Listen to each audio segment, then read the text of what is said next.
According to our PDP governors, say the rising cost of things means that we are heading closer to Venezuela. Well, you see, Venezuela and Nigeria have a lot in common. Venezuela is a major oil-producing country, just like Nigeria.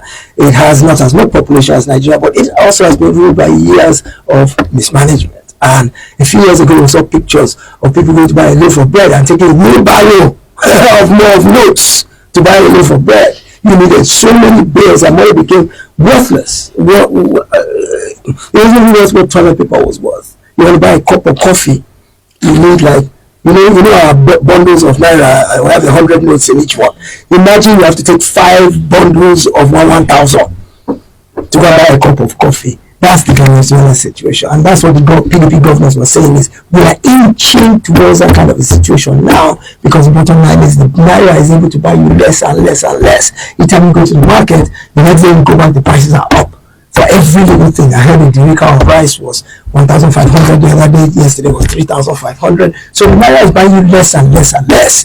The governors are saying is let's not wait until the time when you need 5 bundles of naira notes to buy a handful of tomatoes. So essentially Venezuela's economy is kaput, and it's unconscionable and shameful because it is an oil-rich country.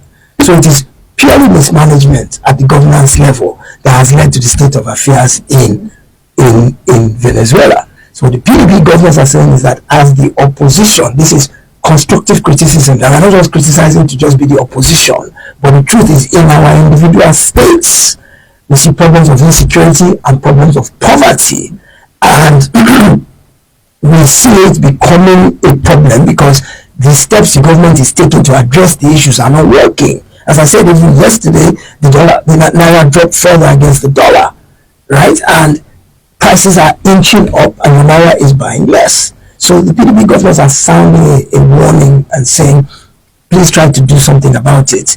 They suggested state police to address the insecurity. I've always been an advocate of decentralization, that Abuja cannot or is not best placed to be able to police our local communities, and so the PDP governors reiterated that this administration should please try and do something, although to take a constitutional amendment to do that. But if the governors are in support of it, they can get their houses of assembly to approve it. So it shouldn't be a big deal to do that. So they talked about state policing in terms of the insecurity, because don't get me wrong, insecurity is part of what is fueling the poverty, because when there's insecurity, farmers can't go to farm, truckers can't move the produce and move the food items.